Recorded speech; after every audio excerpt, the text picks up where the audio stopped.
In the following tutorial, I am going to teach you how to force info survivor position.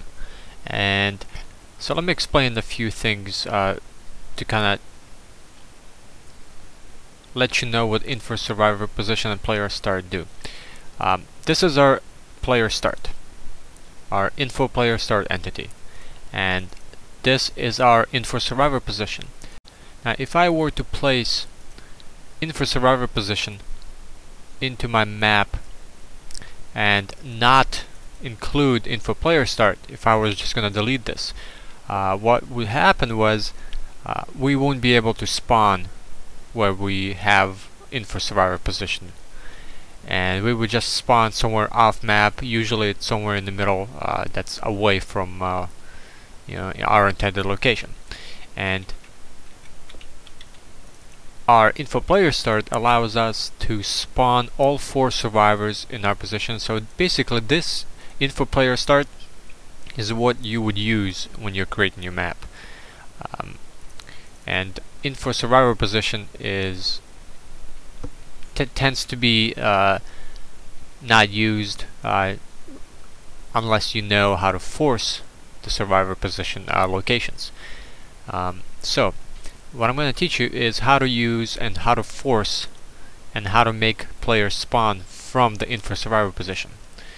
Now, the thing was, well, why would you want to do that? Well, let's say, for example, that you wanted to have 4 characters, all 4 characters spawn in different locations around the map and not together, and you want to control, and also if you want to control where each one of them spawns.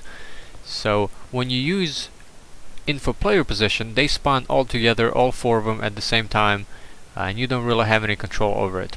Now with info survivor position, you can control where exactly they spawn. So I'm going to delete my info player start, and I'm going to use my info survivor position.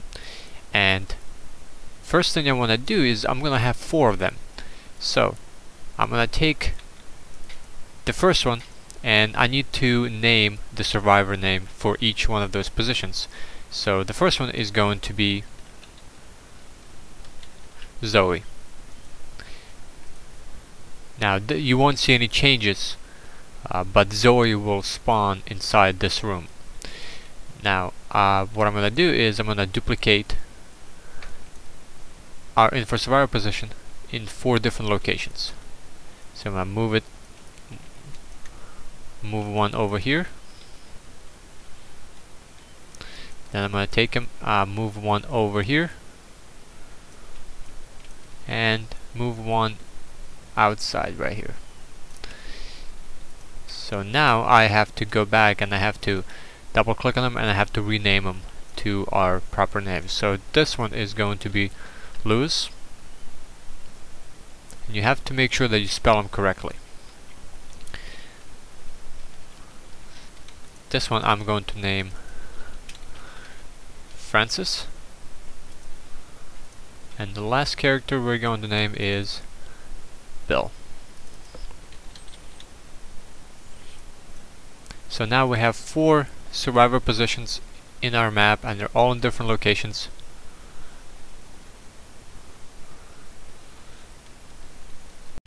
And next thing we want to do is we want to make sure we have our info director inside the map, and we have to make sure that it's also named. The name doesn't matter, but as long as it's noticeable and recognizable, that you don't get lost choosing something else. So in my case I named director, and in our outputs, this is what we want to set up. We were going to set up 2 different outputs. So I'm going to click once, and for my output named, first is going to be on gameplay start. Target entity is named, is going to be our director, our info director, which is named director, and via this input I want to force survivor position. Scroll down, force survivor positions, and after delay in seconds you want to leave this at 0 Now for the second one, we're gonna repeat the same thing. We're gonna add, and we're gonna set this to on gameplay start. Target entities named is gonna be again director, and via this input we want to release survivor positions, and also set delay in seconds to 0.01. Click apply.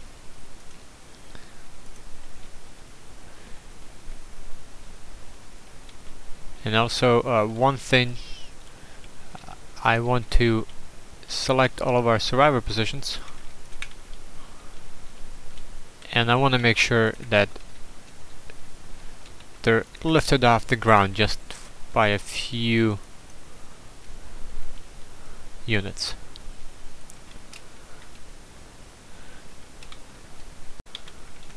So let me compile and let's get inside the game. So we're inside the game. We spawned in the location that we set to, and we can see that all of our survivors are in their own little places. We got Lewis, Francis, and Zoe. They're all in their own little spots. And they're not moving is because we don't have any navigation set. And if you want to learn how to set up navigation so your bots follow you, look at my other tutorials. But now you know how to force spawn your N4 survivor positions in random locations or in specific locations, and you want to have more control over where they spawn.